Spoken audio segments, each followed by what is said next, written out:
ಕರ್ನಾಟಕ ಸಾರ್ವಜನಿಕ ಸಂಘಗಳಲ್ಲಿ ಪಾರದರ್ಶಕತೆ ವಿಧೇಯಕ 2023 ಅತ್ಯಂತ ಸಂತೋಷದಿಂದ ಸ್ವಾಗತ ಮಾಡ್ತಾರೆ.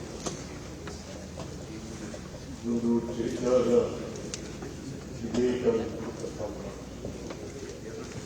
ನಾವು ನಿನ್ನೆನೂ ಕೂಡ ಎಸ್.ಕೆ. ಪಾಟೀಲರು, ಮಹದೇವಪ್ಪನವರು, ಪರಮೇಶ್ವರರು ನಿನ್ನೆನೂ ಕೂಡ ಬಹಳ ಒಳ್ಳೆ ಮಸೂದೆಗಳು ಮಂಡನೆಯಾಗಿ ಪಾಸಾಗಿ ಕೂಡ ಅದು ನಮ್ಮ ಬದುಕನ್ನು ಹಸನು ಮಾಡ್ತಕ್ಕಂಥ, ಸಮಾಜದಲ್ಲಿ ತಲೆ ಎತ್ತತಕ್ಕಂಥ, ನಮಗೆ ಆರ್ಥಿಕ ಬಲ ಕೊಡ್ತಕ್ಕಂಥ ಮಸೂದೆಗಳು ಈ ಮನೆಯಲ್ಲಿ ಎಲ್ಲ ವಿಶ್ವಾಸದಿಂದ ಪಾಸಾಗ್ತಾ ಇದೆ.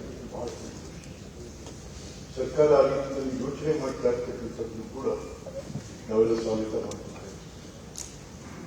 ಈಗ ನಮ್ಮ ಹೆಣ್ಮಗಳು ಮಹಾಲಕ್ಷ್ಮಿ ಯಾವ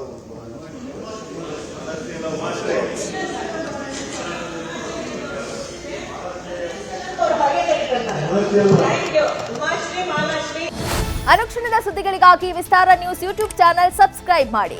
ಹೊಸ ಸುದ್ದಿಗಳ ನೋಟಿಫಿಕೇಶನ್ಗಾಗಿ ಬೆಲ್ ಐಕಾನ್ ಕ್ಲಿಕ್ ಮಾಡಿ. ಲೇಟೆಸ್ಟ್ ಅಪ್ಡೇಟ್ಸ್ಗಾಗಿ www.vistaranews.com ವೆಬ್ಸೈಟ್ಗೆ ವಿಸಿಟ್ ಮಾಡಿ. ಅಂಗೈಯಲ್ಲೇ ಜಗತ್ತಿನ ಸುದ್ದಿ ತಿಳಿಯಲು ವಿಸ್ತಾರ ನ್ಯೂಸ್ ಕನ್ನಡ ಆಪ್ ಡೌನ್ಲೋಡ್ ಮಾಡಿ.